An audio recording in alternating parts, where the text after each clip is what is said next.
నమస్కారం, వార్తలకి స్వాగతం. ఈనాటి ముఖ్యాంశాలు. రాష్ట్రంలో అమలు చేస్తున్న నవ్యాంధ్ర కార్యక్రమాన్ని ఉద్యమ స్ఫూర్తితో కొనసాగించాలన్న సీఎం చంద్రబాబు. రెండో రోజు కలెక్టర్ల సమావేశంలో పాల్గొన్న సీఎం. 12 ఏళ్ల సుదీర్ఘ విరామం తర్వాత నగరంలో ముస్తాబవుతున్న విజయవాడ ఉత్సవ్. దసరా పండుగ నుంచి ఫెస్టివల్, పారిశ్రామిక, వ్యవసాయ, వైజ్ఞానిక ఎగ్జిబిషన్ ని ఘనంగా ప్రారంభిస్తున్న కూటమి ప్రభుత్వం. దసరా అంటే ప్రజలకు విజయవాడ వెళ్లాలనిపించేలా విజయవాడ ఉత్సవ వేడుకలు నిర్వహిస్తున్నామని మంత్రి సత్యకుమార్ వెల్లడి. విజయవాడను పర్యాటకంగా తీర్చిదిద్దడానికి ఈ వేడుకలు దోహదపడతాయని వ్యాఖ్య. 11 రోజుల పాటు ఈ ఉత్సవాలు ఘనంగా నిర్వహించుకుందామని పిలుపు. రాష్ట్రంలో అమలు చేస్తున్న స్వచ్ఛాంధ్ర కార్యక్రమాన్ని ఉద్యమ స్ఫూర్తితో కొనసాగించాలని ముఖ్యమంత్రి చంద్రబాబు నాయుడు కోరారు. జనవరి నుంచి వేస్ట్ అనేది కనిపించకూడదని కలెక్టర్లకు ముఖ్యమంత్రి సూచించారు. అర్బన్ సౌకర్యాలతో ఏజెన్సీ గ్రామాల అభివృద్ధి చేయాలని, కొండపల్లి, ఏటికొప్పాక, బొమ్మల కలపకు చెట్లు పెంచాలని తెలియజేశారు. మంగళవారం రాష్ట్ర సచివాలయంలో రెండో రోజు కలెక్టర్ల సమావేశం జరిగింది.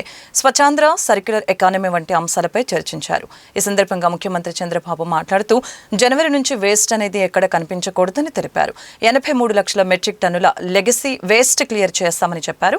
చెత్తపై పన్ను కూడా రద్దు చేశామని అన్నారు. స్వర్ణాంధ్ర కార్యక్రమాల కోసం కార్పొరేషన్ ద్వారా నిధులిస్తున్నామని, స్వచ్ఛ భారత్ కోసం ఏ జిల్లాలో అయినా పైలట్ ప్రాజెక్టుగా కార్యక్రమాలు చేపడితే అది రాష్ట్రమంతా వర్తింపచేయటమని అన్నారు.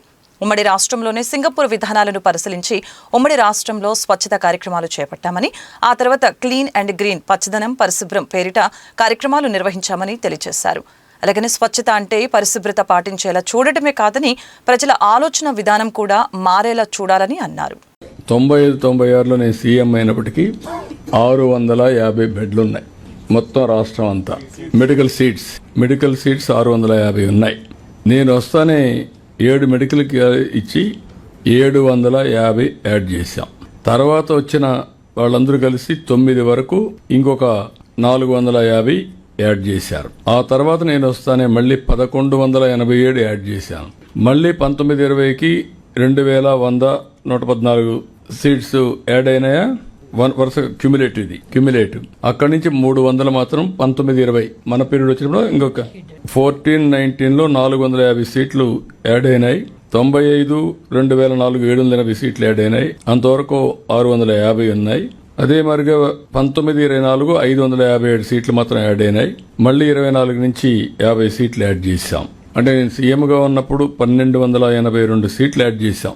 తర్వాత వచ్చినట్టన్నీ 557 సీట్లు. నాకు అప్పుడు పెద్ద రాష్ట్రం అంతా పెద్ద గొడవ. మెడికల్ కాలేజీలు గవర్నమెంట్ పెట్టాలని. మెడికల్ కాలేజీలు గవర్నమెంట్ పెట్టాలంటే మన దగ్గర రిసోర్సెస్ తక్కువ ఉన్నాయి. ఆ రోజు నేను జిల్లాకు ఒక మెడికల్ కాలేజ్ ఇస్తాను కమిట్ అయ్యాను. కాలేజీలు పెట్టకుండా వదిలేయడమా, కాలేజీలు పెట్టడమా. మొత్తం ఆంధ్రప్రదేశ్ అంతా కూడా ఫస్ట్ టైం డిస్ట్రిక్ట్ ఒక మెడికల్ కాలేజ్ పెట్టాం. దాంతో గేమ్ చేంజర్. నేను ఇచ్చిన హామీ కూడా ఆ రోజుట్లో మీరు గుర్తుపెట్టుకోవాలి. Every 1 kilometre elementary school, every 3 kilometres upper primary school, every 5 kilometre high school, every mandal junior college. అంతవరకు ఏజెన్సీ ఏరియాలో జూనియర్ కాలేజీలు లేవు. All junior colleges combined Andhra Pradesh వచ్చింది. అప్పట్లోనే అన్నిటి దగ్గర వచ్చింది. Every revenue division engineering college, every district medical college. అక్కడి నుంచి స్టార్ట్ అయ్యాం. ఇప్పుడు వీళ్ళు చెప్పేది ఏం మాట్లాడుతున్నారంటే 10 మెడికల్ కాలేజీలు ఇచ్చామని. 10 మెడికల్ కాలేజీలు ఇస్తే 4,955 కోట్లు ఖర్చు అవుతుంది. వీళ్ళు ఖర్చు పెట్టింది 31/3/2024కి 456 కోట్లు. ఇంకా కావాల్సింది 4,500 కోట్లు కావాలి. 5% ఖర్చు పెట్టారు. అన్ని హాస్పిటల్ ఖర్చు పెట్టి హాస్పిటల్ రాజశేఖర బొమ్మలు పెట్టారు సార్. ఖర్చు పెట్టి ఇవన్నీ కూడా అది అయిన తర్వాత మీరు చూస్తే నేను వచ్చిన తర్వాత 512 కోట్లు ఖర్చు పెట్టాం. ఇప్పుడు కూడా 3,987 కోట్లు, 4,000 కోట్లు కావాలి. రెండోది ఎవ్రీ ఇయర్ 1,500 కోట్లు కావాలి. 10 కాలేజీలకి 150 కోట్లు చొప్పున 1,500 కోట్లు కావాలి. 1,500 కోట్లు ఎవ్రీ ఇయర్ ప్లస్ ఇప్పుడు 5,000 కోట్లు అంటే 2,000 కోట్ల రూపాయలు, ఒక 4,000 కోట్లు ఖర్చు పెట్టాలి. ఇవన్నీ ఖర్చు పెట్టిన తర్వాత వాట్ ఈస్ ది బెనిఫిట్ అని మీరు చూస్తే governor quota 50%, management quota 30%, 15% NRI quota. అది సెల్ఫ్ ఫైనాన్సింగ్ స్కీమ్. ఇప్పుడు కూడా ఇక్కడికి వచ్చినప్పుడు 50% convenor quota, 15% government of India quota. 50% తగ్గలేదు. That is free. వాళ్ళు పెట్టినప్పుడు అదే ఉంది. Seats are same. Government additional expenditure పెట్టాలి. రెండోది పీపీపీ మోడల్, ఇప్పుడు every project PPP model over a period of time that project will belong to government 20 years 30 years తర్వాత మళ్ళా వస్తుంది. రెండోది క్వాలిటీ ఆఫ్ ఎడ్యుకేషన్ బెటర్ గా ఉంటుంది. పేషెంట్స్ కూడా ఆల్ గవర్నమెంట్ హాస్పిటల్స్ లో ఏ ట్రీట్మెంట్ ఉందో అదే ట్రీట్మెంట్ ఇచ్చాం. ఇది ఇస్తే దీన్ని కావాలని రాజకీయం చేసే పరిస్థితి వస్తున్నారు. ఏదేమైనా రాజకీయాలు ఉంటాయి, రాజకీయాలు మేము ఫేస్ చేస్తాం. దాన్ని ఎగ్జిక్యూట్ చేసేది మీరు చేయాల్సిందిగా నేను కోరుతున్నా. 12 ఏళ్ల సుదీర్ఘ విరామం తర్వాత విజయవాడలో దసరా పండుగ నుండి ఫెస్టివల్, పారిశ్రామిక, వ్యవసాయ, వైజ్ఞానిక ఎగ్జిబిషన్ ఘనంగా ప్రారంభం కానుంది. ఈ కార్యక్రమం విజయవాడ చరిత్రను, సంపదను ప్రపంచానికి తెలియచేసేలాగా ప్రత్యేకంగా నిర్వహించబడుతోంది. విజయవాడ పార్లమెంటు సభ్యులు కేశినేని శివనాథ్ చిన్ని, మైలవరం శాసనసభ్యులు వసంత వెంకట కృష్ణ ప్రసాద్ సంయుక్తంగా ఈ ఎగ్జిబిషన్ ని నిర్వహిస్తున్నారు. సాంస్కృతిక కార్యక్రమాలు, పారిశ్రామిక ప్రదర్శనలు, వ్యవసాయ ఆధునిక సాంకేతికత, వైజ్ఞానిక ఆవిష్కరణలు ఒకే వేదికపై ఉండబోతున్నాయి. స్థానిక ప్రజలకు, వ్యాపారులకు, రైతులకు, విద్యార్థులకి ఉపయోగకరంగా నిలిచే ఈ ఎగ్జిబిషన్ విజయవాడ అభివృద్ధికి కొత్త దిశను చూపుతుందని నిర్వాహకులు ఆశాభావం వ్యక్తం చేశారు. Vijayawada Utsav, one city one celebration. ఈ దసరాకు మిమ్మల్ని అలరించబోతోంది world's biggest festive carnival. Live music concerts, 11 days 11 concerts. September 22 నుండి అక్టోబర్ 2 వరకు. వేదికలు Punnami Ghat, Tummalapalli Kalakshetram, MG road, Ghantasala music college, Vijayawada expo Gollapudi. Dasara అంటే ప్రజలకు విజయవాడ వెళ్లాలని అనిపించేలాగా విజయవాడ ఉత్సవ వేడుకలు నిర్వహిస్తున్నామని, విజయవాడను పర్యాటకంగా తీర్చిదిద్దడానికి ఈ వేడుకలు దోహదపడతాయని మంత్రి సత్యకుమార్ అన్నారు. 11 రోజుల పాటు ఈ ఉత్సవాలు ఘనంగా నిర్వహించుకుందాం, అంతరించిపోతున్న కళల్ని పరిరక్షించుకుంటూ వేడుకలు నిర్వహిద్దామని పిలుపునిచ్చారు. ఇక ప్రజలను ఇందులో మమేకం చేద్దామని మంత్రి సత్యకుమార్ యాదవ్ తెలిపారు. విజయవాడ ఉత్సవ్ సన్నాహక సమావేశం జరిగింది. కార్యక్రమానికి ఉమ్మడి కృష్ణా జిల్లా మంత్రి సత్యకుమార్ యాదవ్తో పాటు ఎంపీలు, ఎమ్మెల్యేలు, ఎమ్మెల్సీలు, కూటమి నాయకులు హాజరయ్యారు. విజయవాడ ఉత్సవ్ దిగ్విజయం చేయడంపై ప్రజా ప్రతినిధులు చర్చలు జరిపారు. ఈ సందర్భంగా మంత్రి సత్యకుమార్ మాట్లాడుతూ 11 రోజుల పాటు ఈ ఉత్సవాలు ఘనంగా నిర్వహించుకుందాం, అంతరించిపోతున్న కళల్ని పరిరక్షించుకుంటూ వేడుకలు నిర్వహిద్దాం అని పిలుపునిచ్చారు. ఇక ప్రజలను ఇందులో మమేకం చేద్దామని మంత్రి సత్యకుమార్ యాదవ్ పిలుపునిచ్చారు. దసరా అంటే ప్రజలకు విజయవాడ వెళ్లాలని అనిపించేలాగా ఈ వేడుకలు నిర్వహిస్తున్నాం. విజయవాడను పర్యాటకంగా తీర్చిదిద్దడానికి ఈ వేడుకలు దోహదపడతాయని చెప్పారు. ఈ ఏడాది మొదలుపెట్టిన చిన్న ప్రయత్నం ప్రపంచానికి చాటి చెప్పేలా చేస్తామని అన్నారు. ఈ జిల్లాకు ఇన్ఛార్జి మంత్రిగా ఉన్న సమయంలో నాకు భాగస్వామ్యం కల్పించడం సంతోషంగా ఉందని తెలిపారు. దసరా అంటే దేశమంతా విజయవాడ వైపు చూసేలా నిర్వహిస్తాం. మైసూరు తరహాలో విజయవాడలో దసరా ఫెస్టివల్ నిర్వహిస్తామని సత్యకుమార్ చెప్పుకొచ్చారు. ఆపరేషన్ బుడమేరు అమలు చేస్తామని, ఆక్రమణలు తొలగించి వరద ముంపు నివారణ చర్యలు చేపడతామని ప్రకటించి సంవత్సర కాలం గడుస్తున్న ఈనాటికి స్పష్టమైన చర్యలు ప్రభుత్వం చేపట్టలేదని సిపిఐ రాష్ట్ర కార్యదర్శి కె రామకృష్ణ ఆగ్రహం వ్యక్తం చేశారు. రాజకీయాలకు అతీతంగా ఆపరేషన్ బుడమేరు అమలు చేసి వరద ముంపు నివారణ చర్యలు చేపట్టాలని ప్రభుత్వానికి విజ్ఞప్తి చేశారు. ఆపరేషన్ బుడమేరుని అమలు చేయాలని, బుడమేరు ముంపు నివారణ చర్యల పట్ల ప్రభుత్వ నిర్లక్ష్యాన్ని నిరసిస్తూ సిపిఐ పార్టీ ఆధ్వర్యంలో ధర్నా చౌక్లో మంగళవారం ధర్నా జరిగింది. ఈ కార్యక్రమంలో సిపిఐ రాష్ట్ర కార్యదర్శి రామకృష్ణ, జిల్లా కార్యదర్శి దోనెపూడి శంకర్, నగర కార్యదర్శి జి కోటేశ్వరరావు తదితర నాయకులు పాల్గొన్నారు. ఈ సందర్భంగా వారు మాట్లాడారు. బుడమేరు వరద బీభత్సాన్ని ఇప్పటికీ ప్రజలు మరవలేదని అన్నారు. సుమారు 32 డివిజన్లు వరద ముంపునికి గురయ్యాయని చెప్పారు. నగరానికి ఎగువ దిగువ ప్రాంతాలు కూడా వరద ముంపుకి గురయ్యాయని చెప్పారు. భవిష్యత్తులో వరద ముంపు రాకుండా నివారణ చర్యలు తీసుకుంటున్నామన్న కూటమి ప్రభుత్వం ఇప్పటివరకు చర్యలు తీసుకోలేదని తెలిపారు. రాజకీయాలకు అతీతంగా ఆపరేషన్ బుడమేరు అమలు చేయాలని అన్నారు. లేకుంటే ప్రజల పక్షాన పెద్ద ఎత్తున ఆందోళన చేస్తామని తెలిపారు. కృష్ణా, ఎన్టీఆర్ జిల్లాల ప్రజలు గత అనేక దశాబ్దాలుగా వారు ఇబ్బందులు పడుతూ ఉన్నారు బుడమేరు వరదలు. లాస్ట్ ఇయర్ కూడా మీరందరూ కూడా చూశారు, చాలా పెద్ద ఎత్తున బుడమేరు వరదలు వచ్చాయి. ఆ సందర్భంలో ముఖ్యమంత్రి చంద్రబాబు నాయుడు గారు 9 రోజుల పాటు బస్సులోనే ఉండి ప్రజలకు అన్ని రకాల సౌకర్యాలు కల్పించడానికి కూడా చర్యలు చేపట్టారు. ఆనాడు సిపిఐగా మా ఎంపీ గారితో పాటు మేమందరం వెళ్ళి ఆనాడు ముఖ్యమంత్రి గారిని మేము అభినందించాము. కానీ ఆ రోజు ముఖ్యమంత్రి గారు ఏం చెప్పారు, దీనికి ప్రథమ ప్రాధాన్యత ఇస్తాను, సంవత్సరంలోగా దీన్నంతా కూడా నేను పరిష్కారం చేస్తానని. ఈ సంవత్సర కాలంలో మీరు ఏమీ చేయలే, బుడమేరు గాలికి వదిలేశారు. సెంట్రల్ గవర్నమెంట్ నిధులు కావాలని చెప్పి డిజాస్టర్ మేనేజ్మెంట్ కింద నిధులు ఇవ్వమని చెప్పి కేంద్ర ప్రభుత్వానికి ఉత్తరం రాశారు. నా పని అయిపోయిందని చెప్పి మీరు ఊరికే. బట్ బుడమేరు ఇవాళ మళ్ళీ ప్రజలందరూ కూడా ఇబ్బందులు పడుతూ ఉన్నారు. బుడమేరు వస్తే మా పరిస్థితి ఏమిటని లబోదిబోమంటారు. ఇదే కాదు, దాదాపు 3-4 దశాబ్దాల క్రితం ఈవెన్ చంద్రబాబు నాయుడు గారు ముఖ్యమంత్రిగా ఉన్నప్పుడు ఏ ప్రాజెక్ట్ అయితే ప్రారంభించాడో, ఏ ప్రాజెక్ట్ అయితే శంకుస్థాపన చేశాడో అవన్నీ కూడా పెండింగ్లోనే ఉన్నాయి. అంద్రీనీవా, గాలేరు నగరి, వెలుగొండ ప్రాజెక్టులు, కర్నూలు జిల్లా ప్రాజెక్టులు, అదేవిధంగా ఉత్తరాంధ్రలో ఉన్న శ్రీకాకుళం, విజయనగరం జిల్లాల ప్రాజెక్టులు అన్నీ కూడా పెండింగ్లో ఉన్నాయి. బుడమేరు పెండింగ్లోనే ఉంది. ఇవన్నీ కూడా గాలి వదిలిపెట్టి ఇవాళ చంద్రబాబు నాయుడు గారు కొత్త రాగం అందుకున్నాడు, కొత్త పల్లవి పాడుతూ ఉన్నాడు. ఆయన ఏమంటే ఇప్పుడు పోలవరం బనకచెర్ల పేరుతో ఇవాళ కొత్త రాగం అందుకొని అందరూ కూడా ఆ పాటే పాడమంటారు. ఇది సరైంది కాదు. నువ్వు పెండింగ్ ప్రాజెక్టులు కంప్లీట్ చేయి.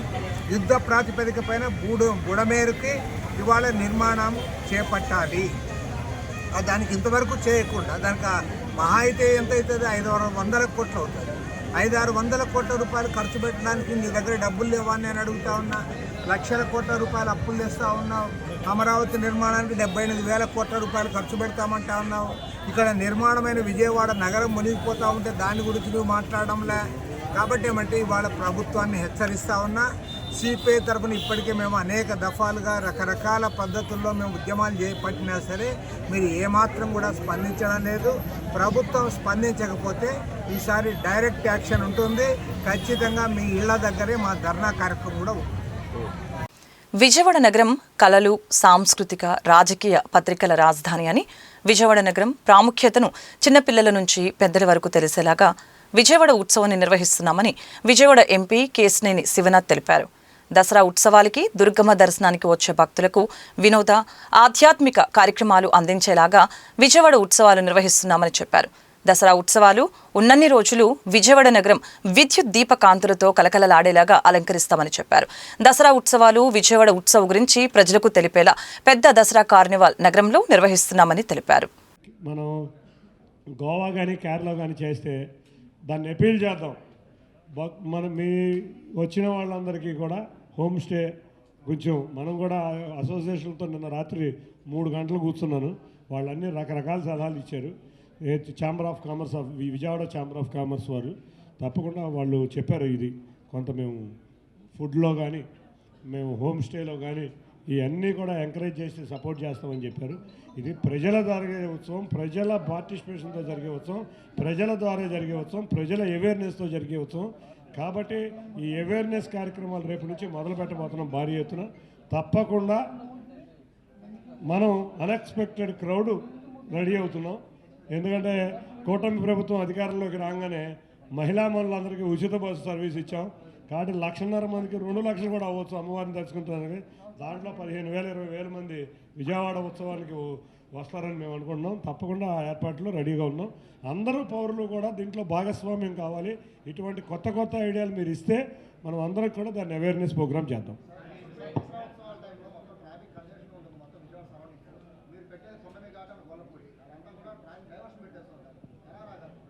కొల్లపూడిలో మేము పెట్టిన గ్రౌండ్లో 45 ఎకరాలు, 20 ఎకరాలు పార్కింగ్కే రెడీ చేస్తున్నాం.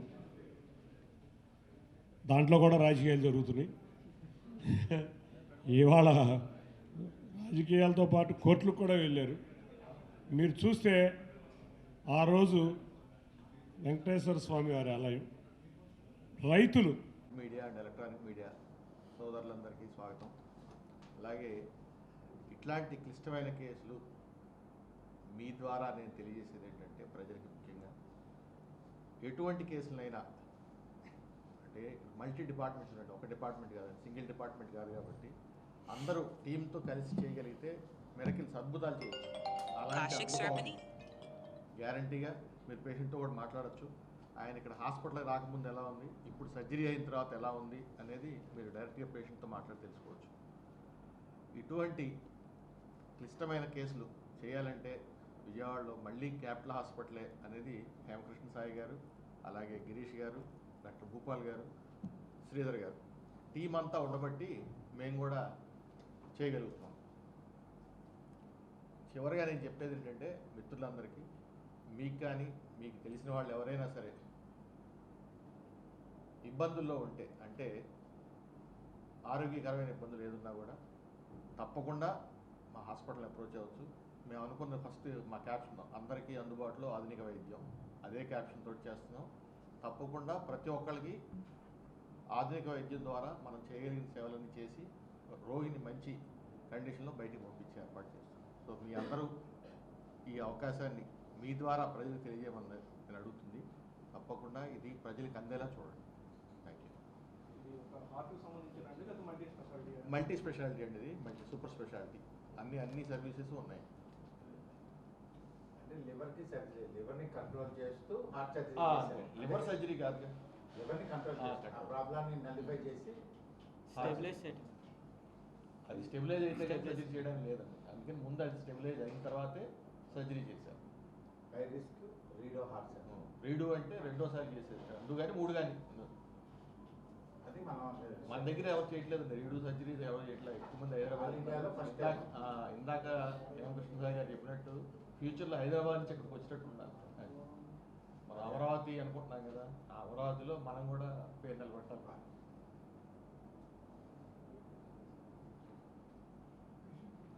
మీరేమైనా అడగదలుచుకుంటే అడగచ్చు. ఆయన ఇక్కడే ఉన్నారు మదన్ గారు, ఆయనతో కూడా మాట్లాడుతున్నారు. Genetic problem sir, habits problem ఇన్ని ఒకేసారి రావడం. ఈయనకి ఈ ప్రాబ్లం రావడం రుమాటిక్ హార్ట్ డిసీజ్ అండి. రుమాటిక్ హార్ట్ డిసీజ్ అనేది ఇన్ఫెక్షన్. బేసికలీ చిన్న వయసులో ఒక ఇన్ఫెక్షన్ వస్తే ఆ ఇన్ఫెక్షన్ యొక్క ప్రభావం జీవితాంతం చూపిస్తూ ఉంటుంది.